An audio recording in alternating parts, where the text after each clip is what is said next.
What should a person do? I mean, it's the 21st century, and quite frankly, I had very few options, and none of them were without pain. Not physical pain, but emotional and financial. That's the problem. I would have suffered.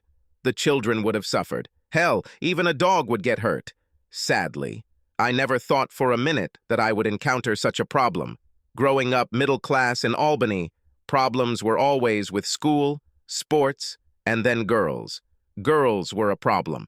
I liked them a lot, and then I loved them a lot. In retrospect, perhaps I loved them too much. This is not entirely true. Without this level of love, I would not have had 2 children. No, my problem was simple. I no longer satisfied my wife's requirements as a man she wanted to have sex with. And to solve her problem, she decided to find a man with whom she wanted to do this. It turns out that I was still quite eligible to continue working and supporting everyone, but sex with Kathleen was essentially off the table. Oh, she suggested a quickie for my birthday, but her heart wasn't in it, and it was noticeable. I started to refuse her occasional offers to have sex, but she just shrugged her shoulders and said, "Okay, your problem," and fell asleep. Strangely, for a while I still slept in the same bed as her. It was more for show in front of the children. I stuck to my side of the bed and she stuck to hers. The middle was a no-man's land where none of us dared to tread. I'm probably used to it. Over time, I realized that Kat was spending more and more time with her boyfriend. She came home late a couple of nights a week, and then one Friday morning she announced that she was going away for the weekend. I asked her where she was going and with whom. Her answer was that I didn't need to know. I really didn't want to know, I decided. Single weekends turned into 2 weekends a month. The children were very curious and asked her where she was going. Her answer was always the same: help a friend. Yes, sure. This went on for about a year, and I realized that if I wanted to have any kind of life, I needed to get my act together and do something for myself. The kids and I filled our weekends with tons of activities. They had many school sporting events and clubs which took up most of their free time. For me, not very much. I filled my time by being there for them in whatever way I could. I went to games and practices, taking them and their friends wherever they needed to go. I decided that the more I spent time with the children, the less I would think about Kat. Kat worked with the children and even cooked rare family dinners. She planned our family events, which we continued to do, but I saw her interest waning. She was constantly texting on her phone. When I looked at her, she would put it in her purse and then pretend to be interested in what we were doing. Children asked me why their mother was away so much. I didn't have an answer for them that I thought would be appropriate for their ears.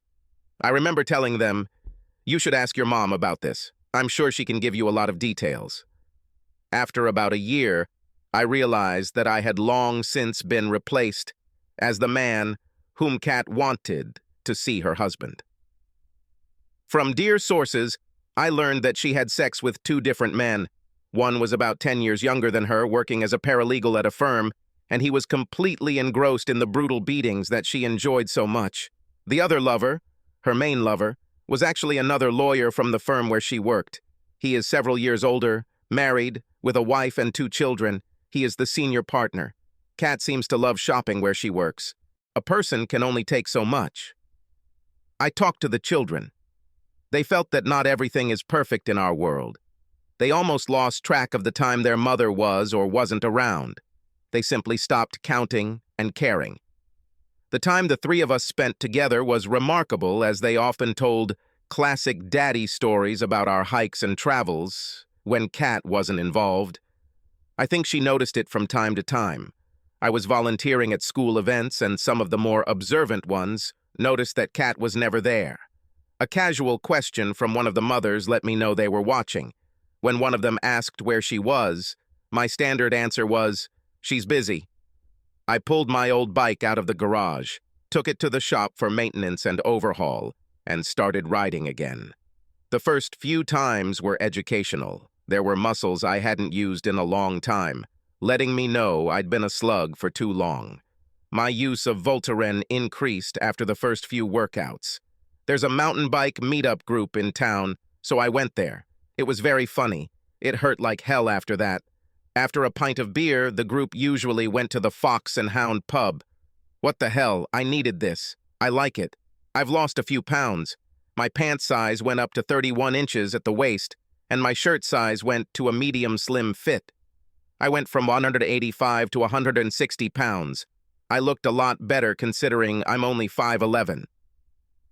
I started going to the gym during lunch. We have one on the first floor of the building where I work. My practice is also flexible, so you can work with me if you want. I am a CPA management consultant. I have plastic braces that you wear on your teeth. I had a couple of teeth that were starting to move, and I wanted to make sure everything in my mouth was where it was supposed to be. When I was a child, my mother and father spent money on a small used car to buy me braces, and I didn't want to be seen as wasting their investment. My kids are going to need braces soon, and what better way to show them that this isn't the horror story their friends told them than to lead the way myself. I usually only wore them when I was sleeping. Kat didn't notice anything, and even if she did, she never said anything to me about them.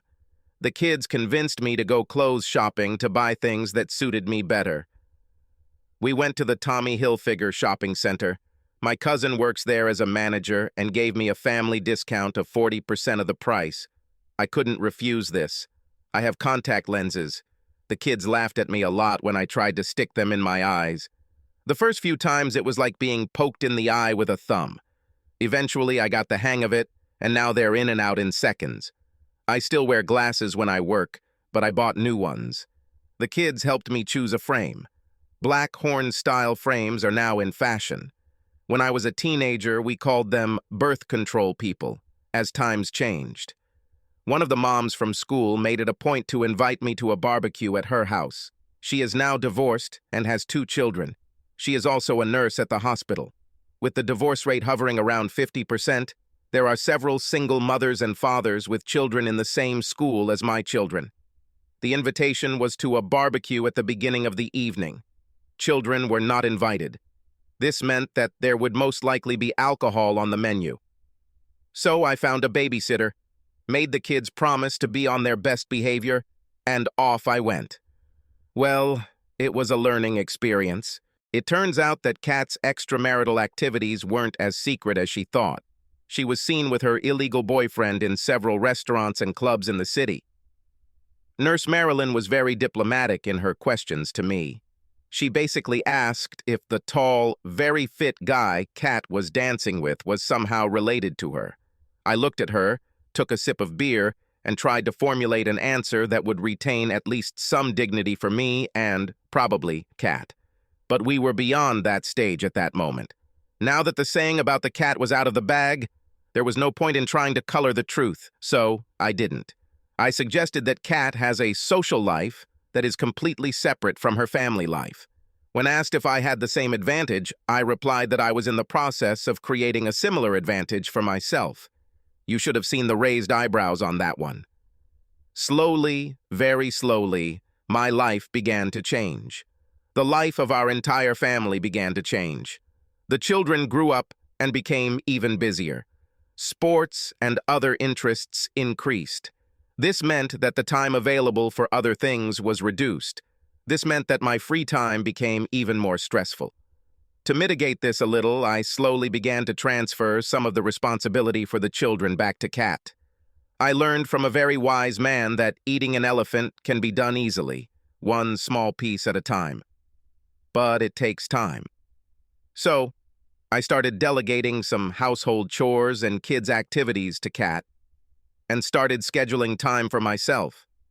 I bought a new Trek mountain bike. I bought a new Subaru Outback with features that made it more suitable for off-roading and the adventures I wanted to experience. I participated in several events around the region. I really enjoyed the workout I was getting, and the dirt. Oh, dirt. At the end of the event, I was wearing it like a shell, and I loved it. So Kat's life changed too. I decided that she could also contribute to family responsibilities.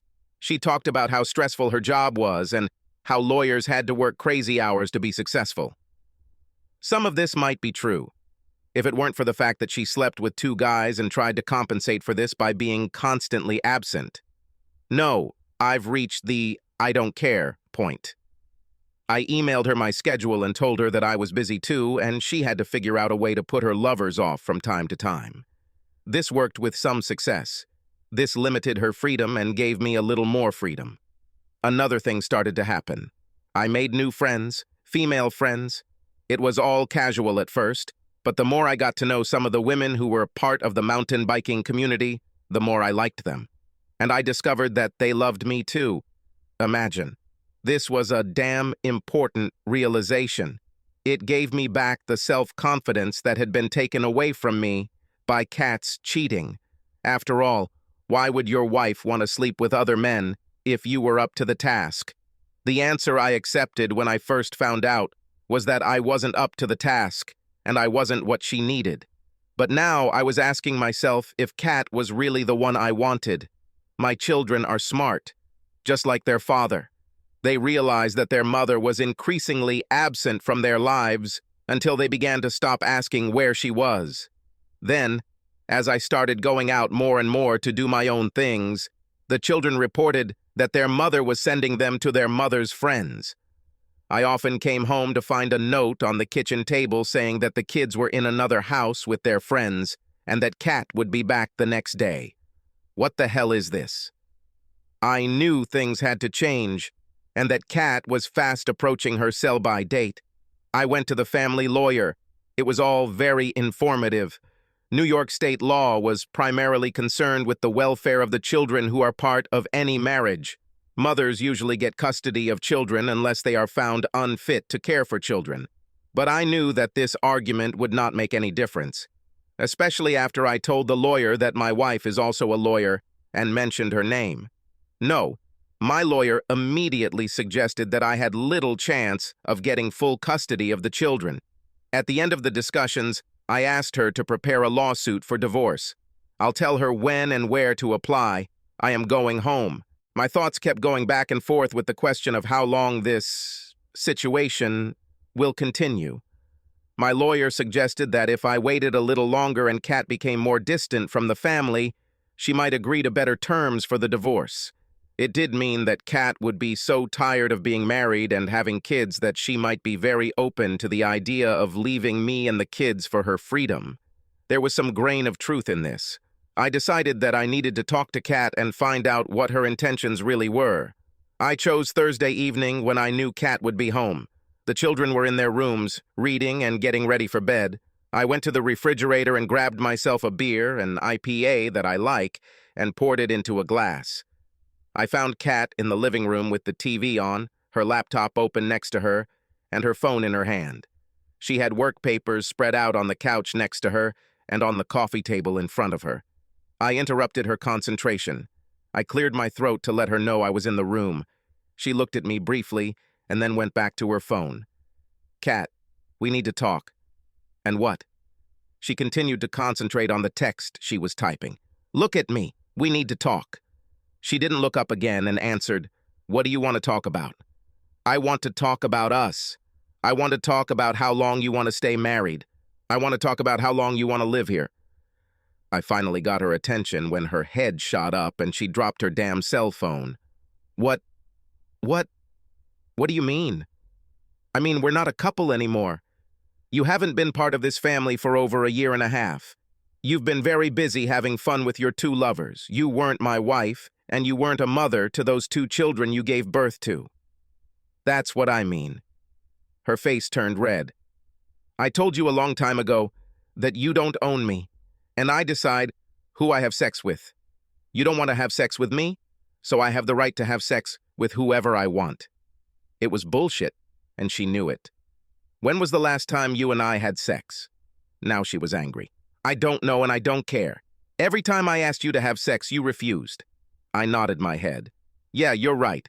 I seem to have an aversion to dirty leftovers, but that's just me." I took a long sip of beer. I realized that little would be achieved here tonight. Her voice rose. "So what do you want from me? I do my part in child care and pay my share of all our household expenses. What do you want?" Her tactic was to attack back. Now her skills as a lawyer showed up in battle.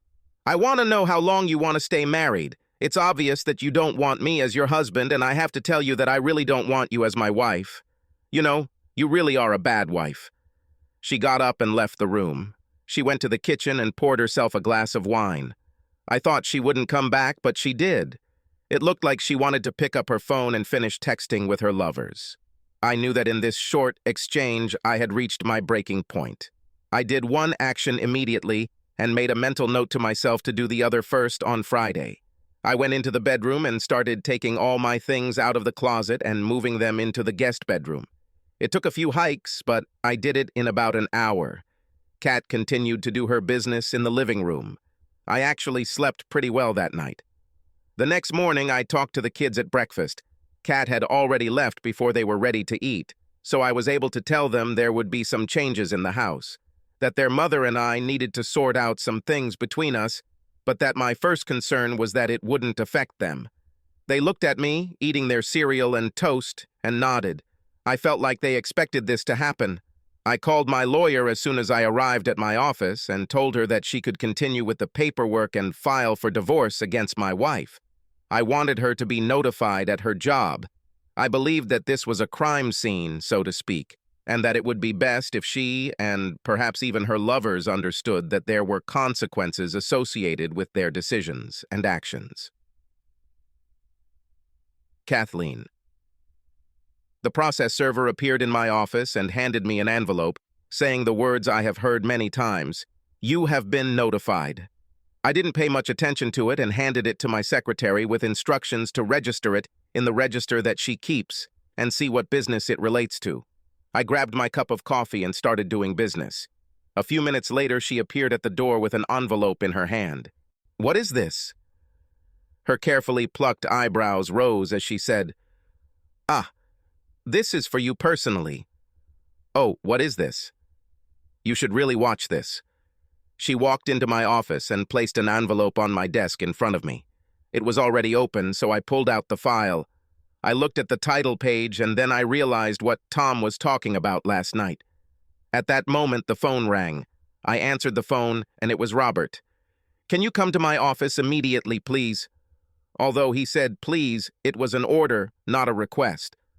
I stood up, straightened my skirt, and walked towards his office. "What the hell, Kathleen? I got this when I came in this morning." He handed me the file, and it was a lawsuit for destroying someone else's family happiness. Such lawsuits never succeed in New York. I slowly placed it back on the table and sat down on the leather couch in his large office. I just got a divorce notice. Tom wants me to leave." "What are his conditions?" "I don't know. I haven't looked yet. I'm not going to use anyone from the firm as my representative. I'll probably represent myself. I don't want rumors to get around." "Anyway, you're right. Because if Judy finds out what you and I have been doing, she'll make a fuss and it'll cost me more than I want to pay." Robert has teenage children, a large house with a large mortgage, and a lifestyle to match. He and his wife, Judy, are well off, but a divorce for them would hurt him financially, but more importantly, his reputation here at the firm and in the wider community. What do I even think about Robert? My own hurricane is gaining strength, and I need to get ahead of it as quickly as possible. Oh, damn. My stomach doesn't feel good. I ran to the toilet at the side of the office and only made it to the toilet before the contents of my stomach burst out. I grabbed a bottle of water, closed my office door, and started looking through the documentation. The lawyer in me came out, and I jotted down a few notes on a yellow legal pad. Tom went all in. He cited treason as the basis. He provided the names and addresses of both Robert and James. He claimed that I had been in a sexual relationship with them for approximately 2 years. He stated that he wanted full custody of the children, citing the fact that I was often absent from our family and home, and thus he was the best parent to have custody. My suitability to be a guardian was challenged. Attached was a document listing all the times during the past year that I had spent time with Robert and James. Crap. Tom wanted a house, half of our savings, and wanted me to pay child support until they graduated from university. This will last for years. The most striking thing about this was that it would be the subject of the family judge's grievance. Tom wanted a medical examination for the full range of sexually transmitted diseases and wanted the names of all the sexual partners I had had since we got married. Crap! The judge will be sympathetic to this on medical grounds. This in itself will be difficult to get around. Tom wanted me evicted from the house, claiming that I was no longer a good example for the children. Basically, he called me a frivolous woman. Neither Robert nor James ever came to my house. I've been keeping an eye on this. I tried to call Tom, but his cell phone went straight to voicemail. I left an angry message, which in retrospect probably wasn't a good idea. I left a few more messages asking him to reconsider the situation, and maybe we could try to work out things. I thought about driving to his office, but decided that I probably wouldn't get past the reception desk. However, I needed to act quickly. I got into the car and drove there. I managed to get past the receptionist, just walking in as if I belonged there. She didn't even look up. Tom was not in the office. I waited for about an hour, but he never showed up. I left knowing I had things to do. Now I was in urgent action mode. When I returned to my office, the hurricane had gained momentum. Another server process with an envelope was waiting for me there. It was a temporary restraining order that prohibited me from living in my home for the next 30 days or until a formal hearing could be held to iron out certain details.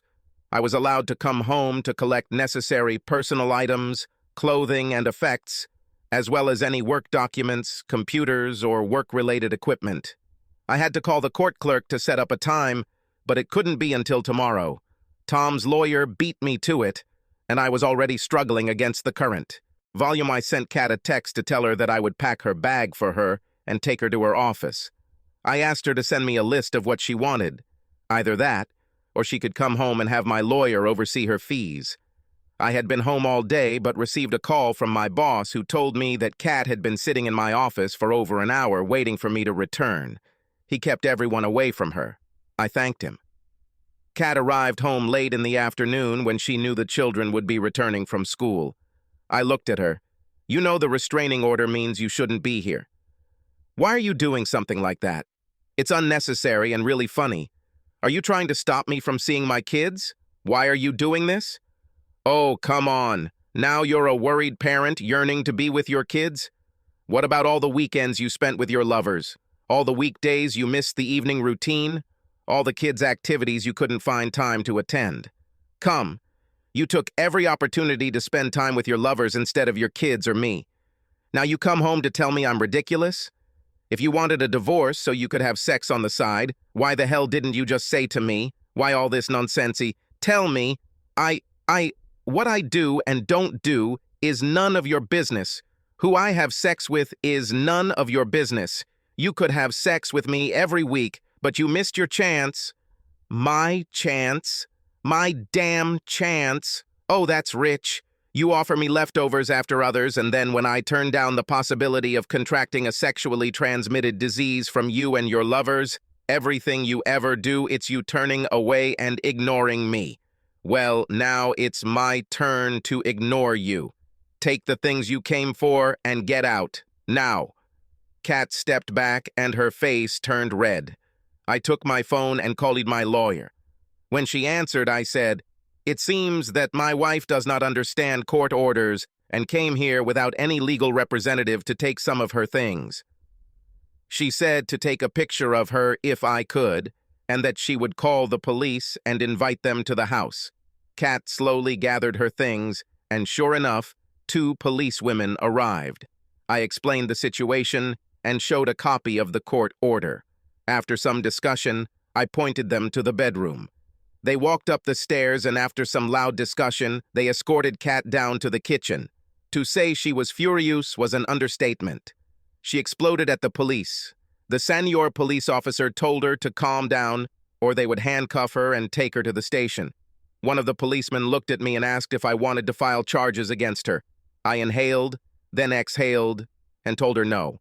I decided that the point had been made enough for her to understand that I had been angry with her for the last year and a half, and that we had reached a breaking point. The senior police officer escorted her back upstairs. Kat packed her suitcase, grabbed some work items from the office, and then headed out to her car. I went back inside, closed the door, and called my lawyer to tell him what happened. I had several photos of Kat with the police. A few days later, my lawyer called to say that Kat's lawyer had called and asked for a meeting. The 4 of us will sit down and calmly discuss everything. and everything will be resolved. So I agreed that meeting in person could speed up the process. She'll be in my lawyer's conference room in 2 days. At home, the children were very interested in where their mother was. Being away for such a time was new to them. Obviously, she had been away before, but she always gave the children some kind of fiction about what she was doing and where she was going. When I heard her tell them, I might fake cough or laugh. She looked at me from under her brow and made a contemptuous grimace. I arrived at the meeting a little early to speak with my lawyer. We discussed the overall goals I wanted to achieve and how to convince Kat that it was in her best interest to agree. What Kat's lawyer didn't say up front was that their plan was to argue that things had gotten out of control, that Kat deeply regrets all the pain she unknowingly caused me, and that our marriage has been invaluable to her, and that we will resolve all issues through marriage counseling, and that she should return home immediately to be with me and the children, as it were.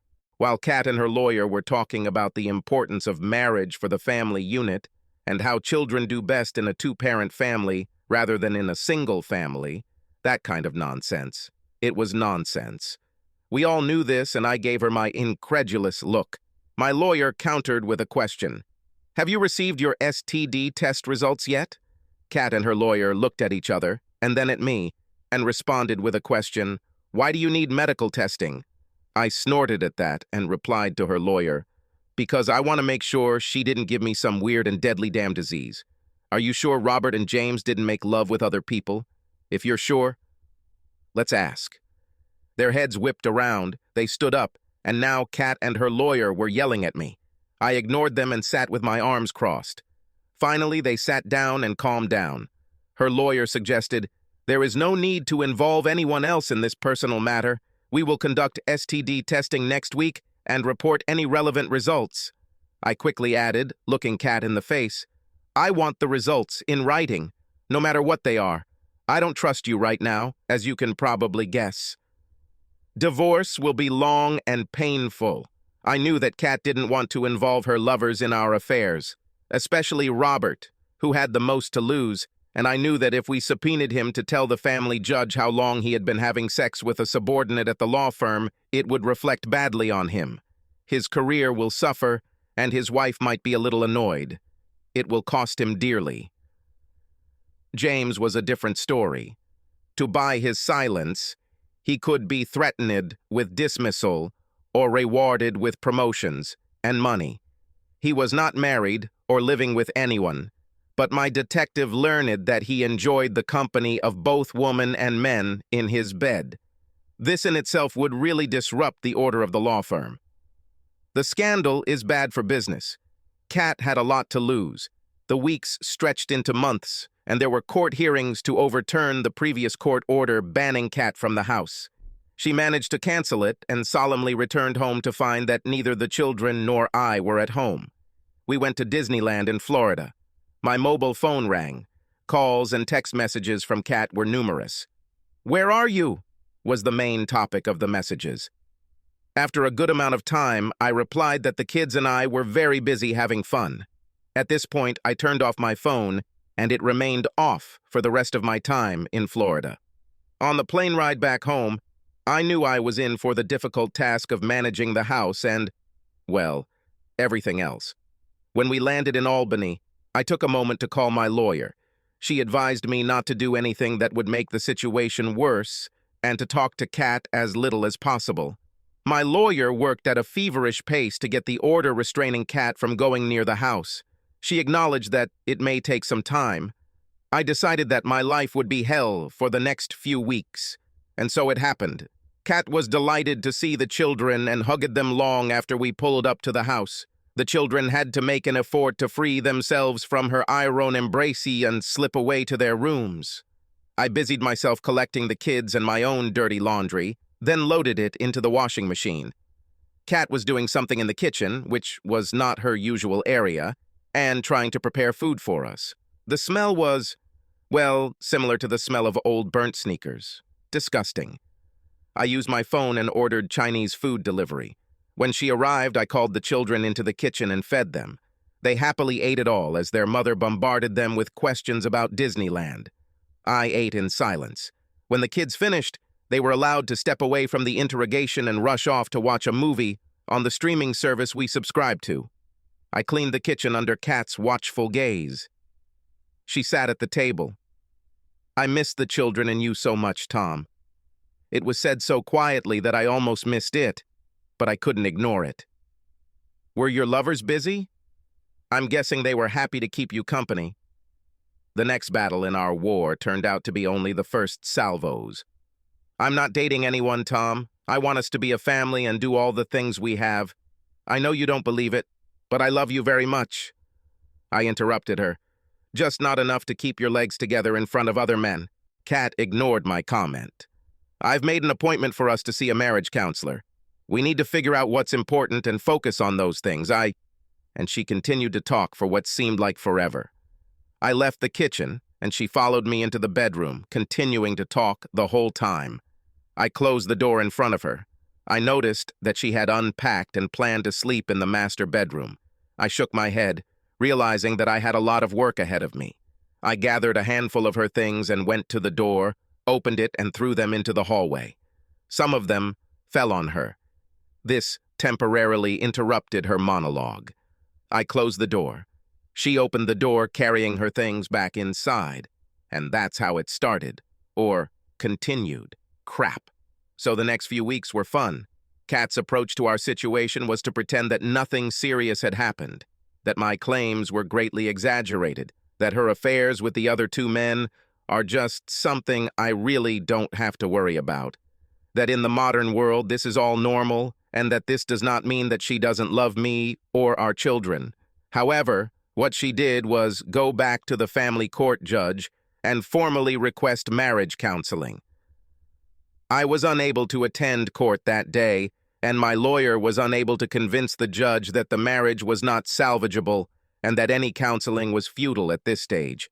The judge did not accept this argument, saying that marriages suffering worse than ours were saved, so that we could pour out our feelings in 10 counseling sessions.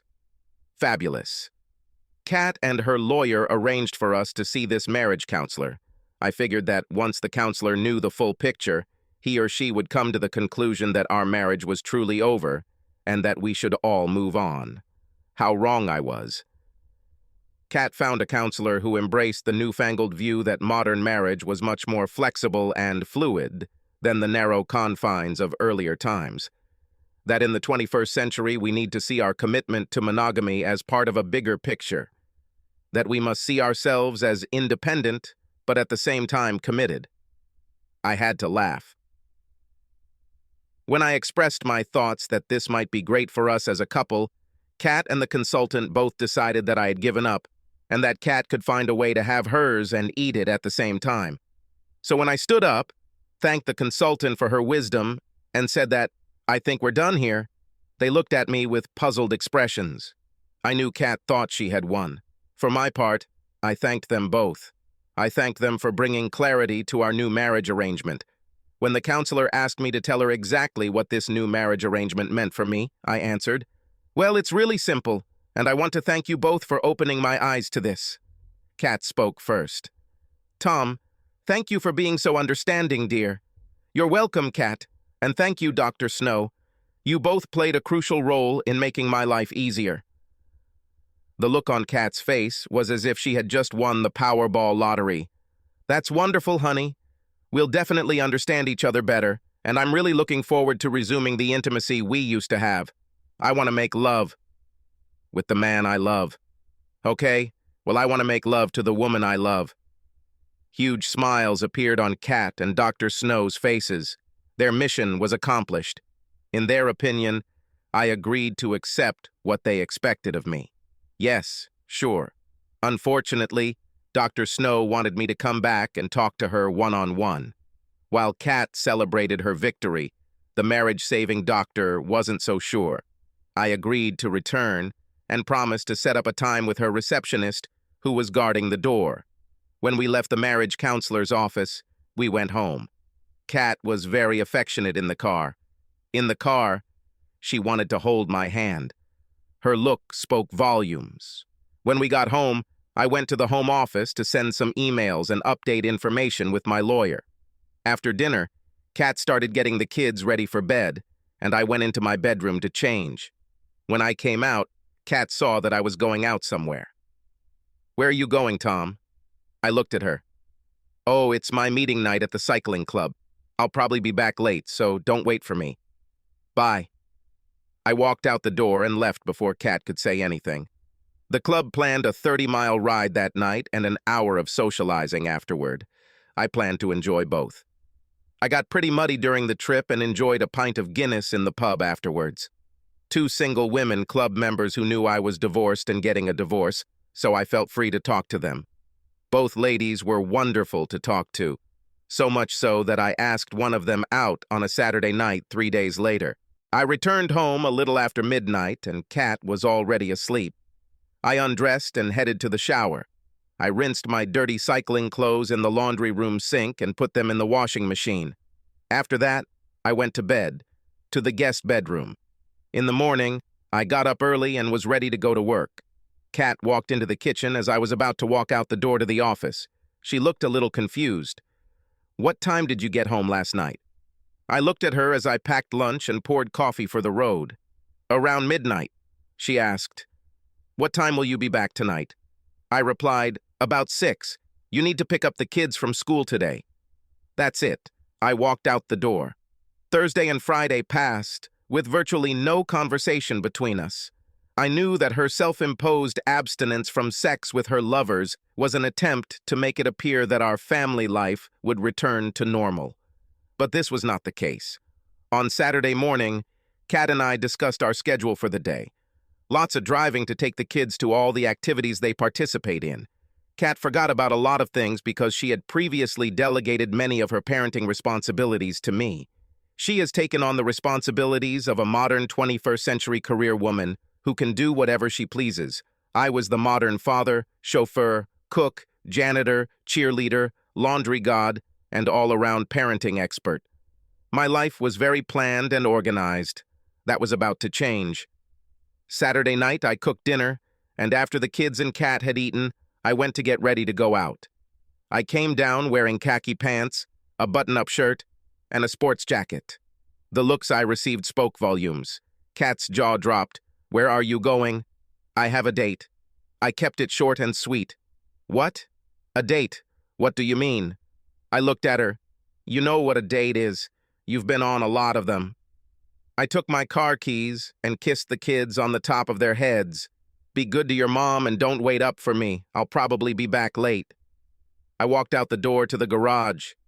"Tom, wait. What are you doing?" I stopped and turned around. "Well, it's pretty simple. I have a date tonight. With a woman. You know, you have dates with your boyfriends. Now I have a date. See you later." Kat's jaw was almost on the floor. I left. I had a great time. I took Laura to the local symphony orchestra, and then we went to a late dinner at an Italian restaurant. After that, we walked for a bit, and then I took her home. I was invited inside and enjoyed a drink with her, and then a kiss as I left. Laura told me she had a great time and would love to do it again. I told her that I really enjoyed my time with her, and that I would call her this week, and we could talk. I called her, we talked, and another date was planned. My social life was on the rise after a long period of stagnation, and I can happily report that this also applied to my sex life. I haven't touched Kat in months. I didn't want to catch the disease, although I was sure Kat wasn't stupid enough not to use protection with James. So, earlier I mentioned that we visited a marriage counselor, Dr. Snow. Now, I have to tell you that she basically gave the impression of being an old hippie. The old lady was about 60 years old, her clothes were the same age, and her graying hair was styled in the style of a primary school teacher. It was clear that her views on marriage may have been different from mine. She was talking about that newfangled nonsense that essentially gave legitimacy to open marriages, polyamory, and other forms of how many people have sex and have children while calling themselves a family. I called it twisted. After much discussion, I asked her what she had against the traditional monogamous marriage of a man and a woman. She had to think about it. "I have nothing against the traditional view of marriage, but in this day and age, marriage should be seen as what makes us happy. Regardless of the form of marriage, as long as everyone involved is happy, That's what matters. Understand.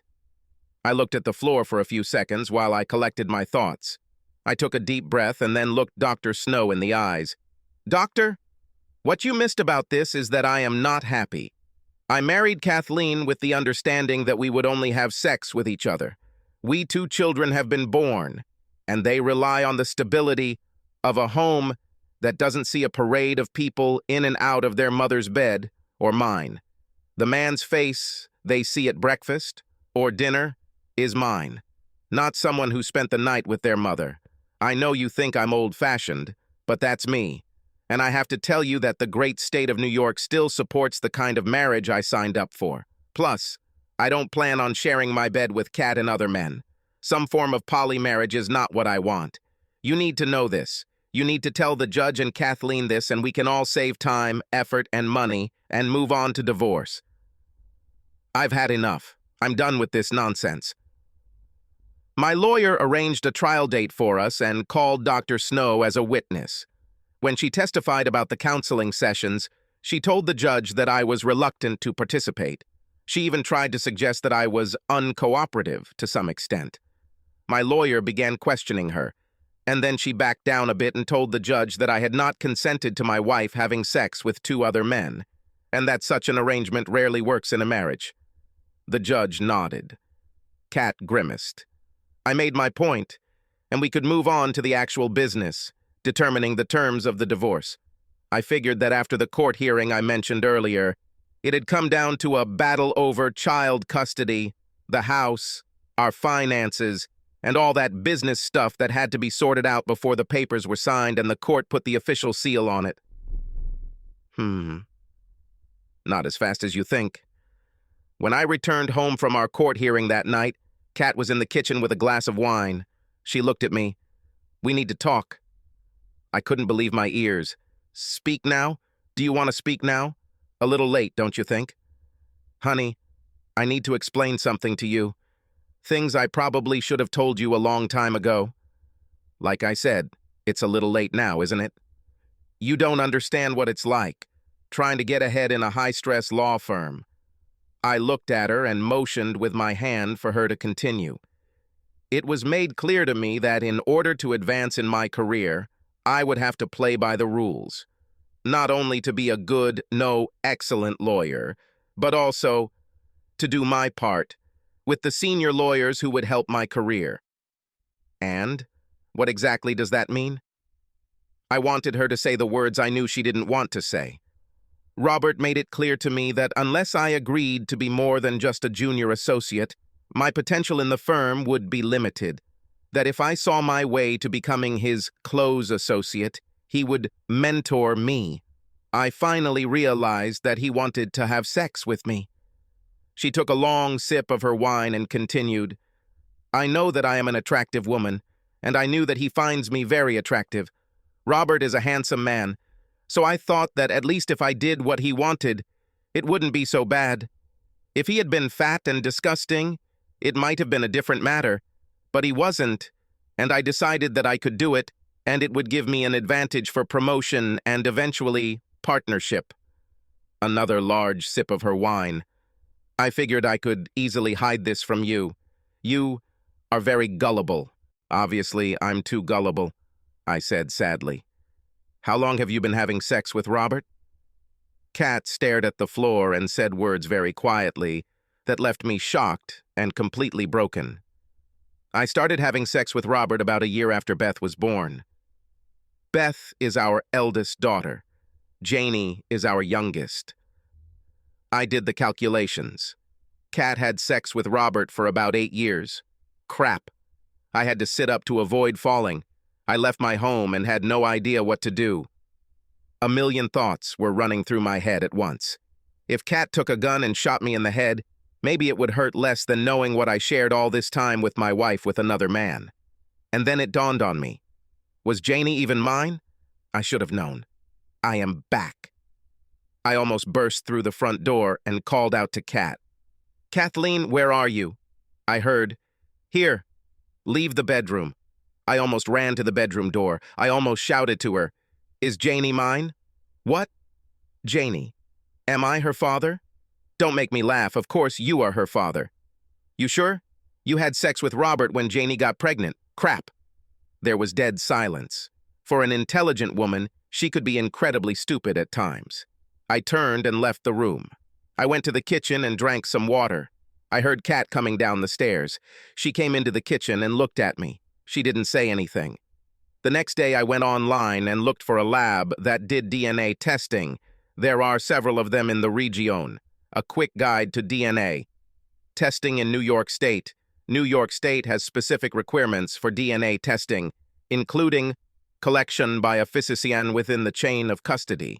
The sample must be accompanied by an order for testing from your doctor or lawyer. The laboratory must be certified by the New York State Department of Health. I contacted the lab, and after some conversations, I asked them to send me test kits.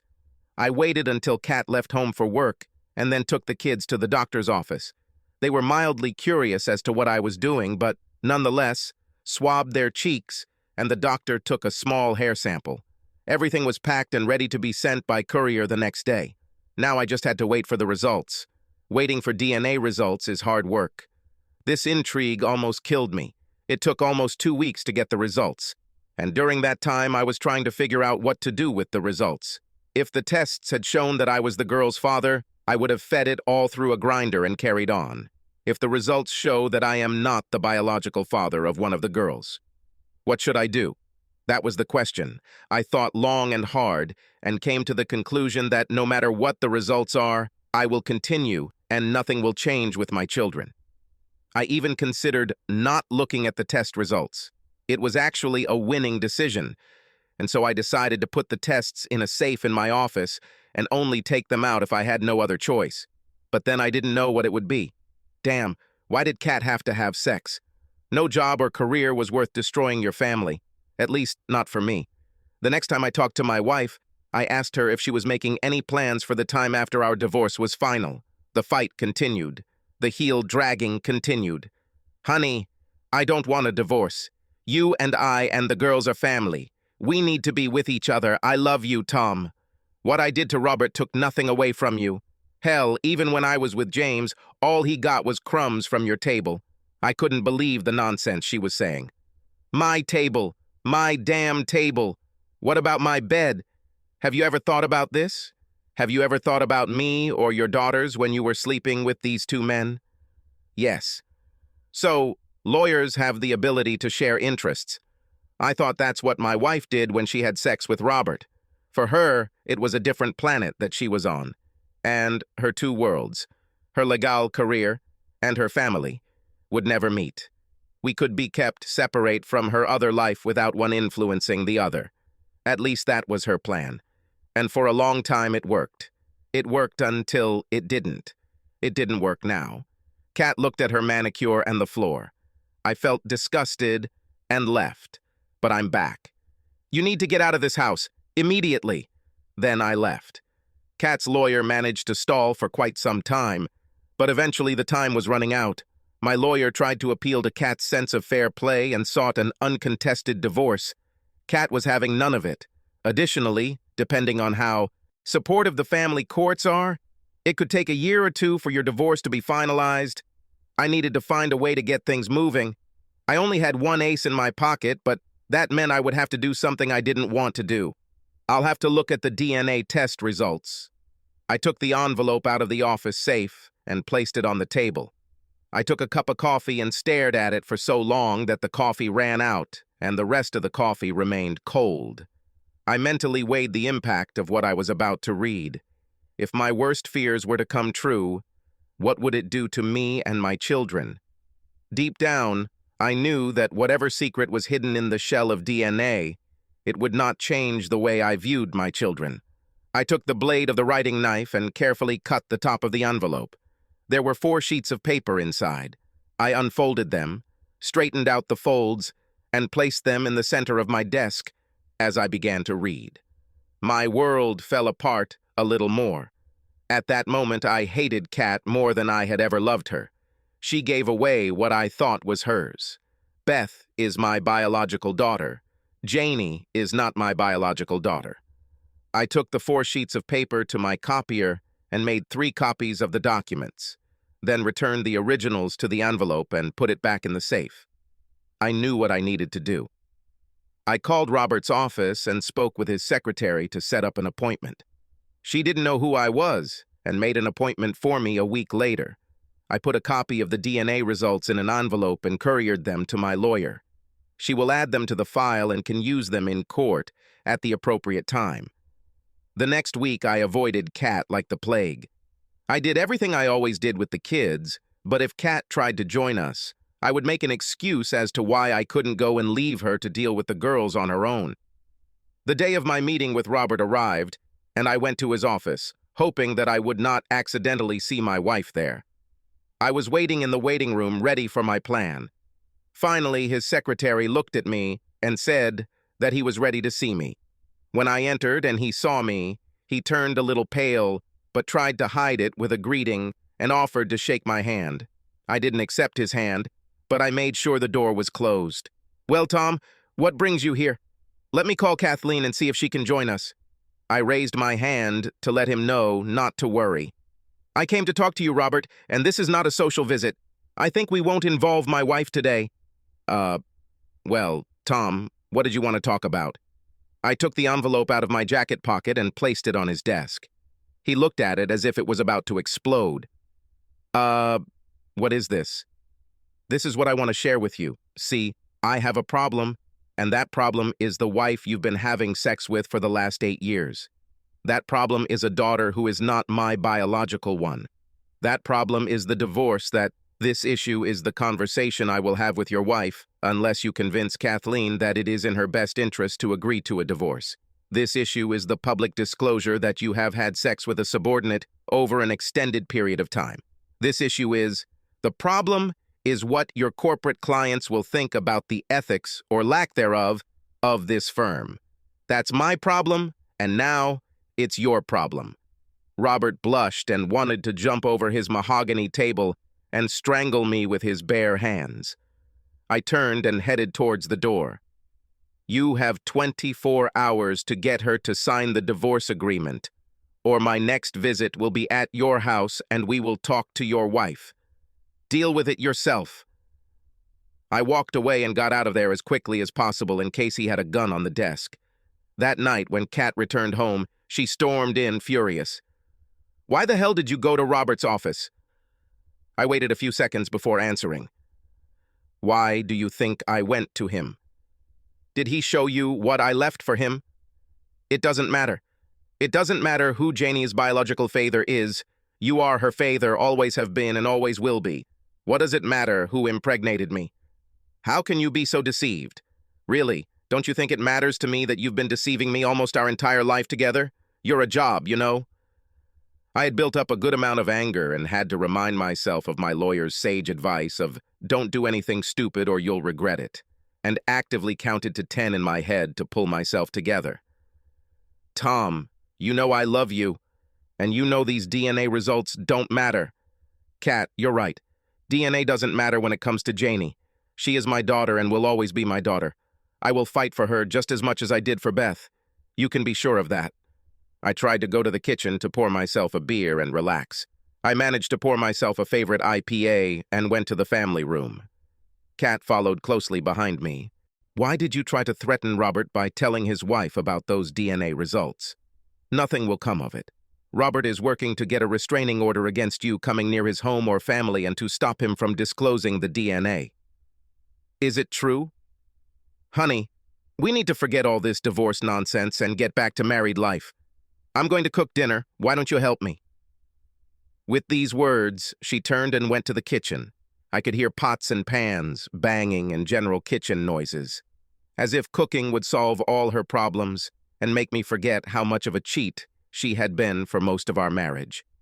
I sent a quick message to my lawyer to notify her that Robert was trying to get ahead of me, to stop me from communicating with his wife and telling her what a creep he was. What Kat and Robert forgot is that I know how to use a phone, and getting a phone number isn't that hard. His wife worked with several charity committees, so it was relatively easy to see and talk to her. And that's what I did. Thus, the rich live by their own rules, which are different from the rules and norms that everyone else lives by. I always knew this, but my conversation with Mrs. Robert confirmed it to me once again. Money does buy privileges. A lot of money buys rights. When I introduced myself to her, she quickly admitted that she knew who I was and guessed what I wanted to talk to her about. I was so shocked by this that I had to focus on what I wanted to tell her. She seemed to know about all of her husband's sexual affairs and was aware that he and my wife, Kathleen, had been secret lovers for some time. When I pulled out the DNA test results showing that I was not the father of one of my daughters, she quickly scanned the documents and returned them to me with the question, "What do you want, Thomas?" It was really very simple. I looked her straight in the eyes and said, "Do you have influence over your husband to get him to convince Kathleen to agree to the divorce I asked for? Why do you want to divorce her? She's such a bad wife that you want to get rid of her? I am very surprised that you asked this question. Isn't a long-term relationship and pregnancy with another man, hidden from her husband, enough to deserve a divorce? Divorce is overused. How long did you know about her relationship with Robert? A few months now. Was she otherwise a good wife and a good mother?" I started to realize where this conversation was going, and I didn't like it. In my opinion, she was a terrible wife, and her deception was intentional. That says a lot. How can I trust her to have the best interests of our children and our marriage in mind when she slept with other men, got pregnant by your husband, and thought that what I don't know doesn't bother me? Well, I know, and it bothers me. Then she told her little secret. I have known about Robert's womanizing ways for a very long time. His relationship with Kathleen was not the first, and it would not be the last. When his affairs were revealed to me, I decided that I liked my life, and I was not going to do anything about it. You see, when I found out that Robert was having an affair, I decided that I would pursue my own extramarital activities. And I love it. I don't plan on stopping them anytime soon. Oh my God. This is the same Lear as my wonderful Lear wife. Look, I don't care what you do, but when your husband interferes in my life, it really hurts me. Please tell him that it is in his best interest, and now yours, to convince him to convince Kathleen to stop opposing the divorce, to sign documents and they can continue to have sex whenever and wherever they want. Just do it. What do you mean, in my best interests? In case you haven't noticed, you enjoy a high social position in the community. A sex scandal involving your husband is not going to be good for your social calendar. You'll deal with it. I turned and left, feeling dirty after this meeting. A few days later, when I was at home with the children, we were playing in the hallway. Kat drove up and got out of the car. She looked like she was ready to explode. After dinner, when the girls had finished their homework, Kat really wanted to talk. It appears Robert and his wife had a frank conversation about the implications for their lives of the revelation of his affair with Kathleen, not only for their social circle, but also for what it would mean for the firm and their many very conservative corporate clients. A good old-fashioned sex scandal is very bad for business. Thus, Robert realized that it was not good for his comfortable existence for it to be revealed what kind of mischief he got up to during his workday. And it would also not affect his wife well. Consequently, he and Kat had a cordial conversation, and he encouraged Kat to find a quiet solution to our divorce disagreement. Failure to do so will not help Kat in her progress toward full partnership in the firm. It was all so simple. Get a divorce if you want to stay at work. Imagine. I told her I'd talk after I put the girls to bed. In the meantime, I went to my briefcase and took out the petition for dissolution of marriage and double-checked that it contained all the important points that I wanted. I threw it in front of Kat and left her alone. When I came down after putting the girls to bed, Kat was sitting in the family room with a glass of her favorite wine. The document lay on the table, and on top lay a pen. I'm going to miss this home. 6 months later, the house was sold and the final financial arrangements were settled. The girls and I moved into a slightly smaller house, but it had a detached garage with a loft and a small in-ground pool in the backyard. It wasn't as impressive as the previous house, but it was everything we needed. Girls could stay in the same school. The dog liked it too. Kat's priorities were her career and the power and prestige that comes with working for the best firm in the region. She thought she wanted a family, but at the end of the day, We weren't part of her success equation. I got full custody of the girls, but Kat could see them at any time.